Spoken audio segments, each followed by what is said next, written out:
Ayan na siya mga boss, nakapagpalit na tayo ng water pump. Ayan, brand new yan mga bossing.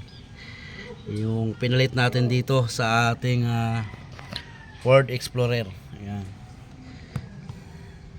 So gagawin natin dito, pa-flashing natin tong lumang langis niya para malinis na talaga yung naghalo dito na coolant or tubig. Nakasama yung water pump natin doon sa ating timing chain. Ayan mga boss, pagmasdan nyo yung water pump natin. Kaya medyo mahirapan tayo i-trouble pag nagkatagas tayo ng mga ganitong water pump.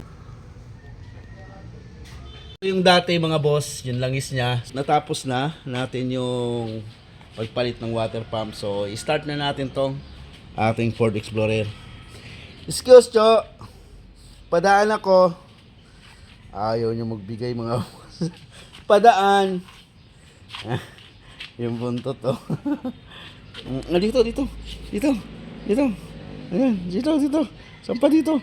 Dali.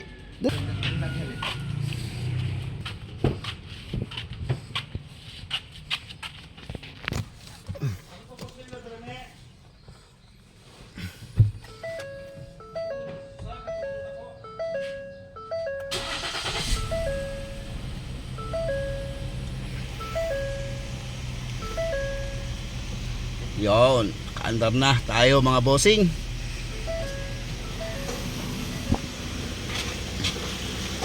Kaandar na tayo.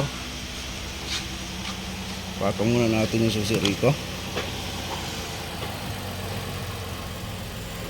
So ayan na, ito na yung pinalitan ng water pump na naghahalo yung coolant or tubig sa ating langis ng makina.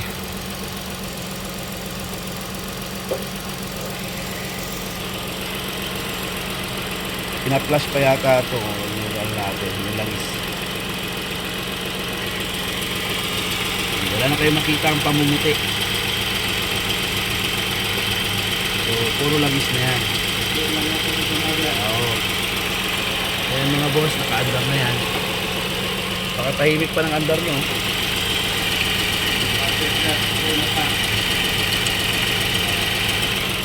Alright, tapos na yung natin, solve na yung problema sa paghalo ng coolant at tubig sa kanyang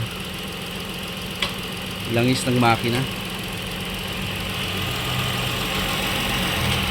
Silipin naman natin sa baba. Ayan, tingnan nyo mga boss, umikot-ikot na talaga yung makina natin, no? Yung pulley talaga yan, nakalas lahat yan, timing chain cover. Medyo marami-rami talaga tayo yung kakalasil pagka water pump ang nagka-problema. Intake manifold, valve cover, timing chain cover, yan, mga pulley, belt. Yan po ang mga kakalasin natin pagka nagpalit tayo ng water pump.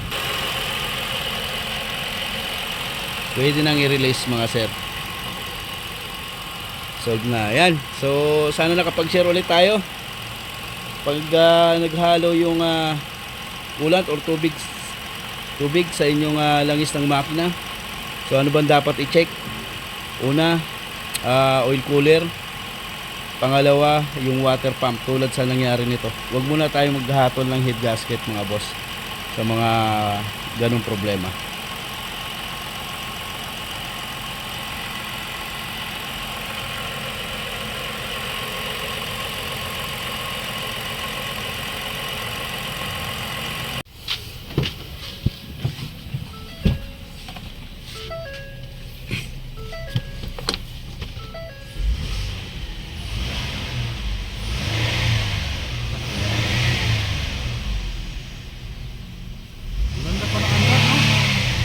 Ganda pa ng andar na ito. Yan lang naman naging problema nito, yung yung paghalo ng kulat sa langis ng makina na napalitan ng oil cooler. Hindi ibig sabihin goods pa dapat yung oil cooler. Goods pa. Water pump lang talaga. Ang mali lang doon, hindi na iligtes yung yung oil cooler. Hindi, dapat pinalitan nila, dapat sigurado sira. Ayun na nga eh. Hindi naman sa atin sa iba naman. Kung sa atin siguro ginawa natin, iligtes muna yan para sigurado. Ganda siguro ng aircon na ito. Off na natin to. Ayos na to, solve na.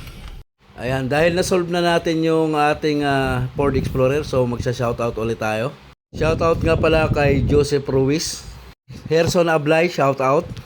Kay Nilo Yu from Al-Kaf G, Saudi Arabia, ayan, shoutout sa bossing. At shoutout rin kay Jason Javier from San Diego, California, ayan, shoutout sa boss. At kay EG Court, shoutout idol from Taguig.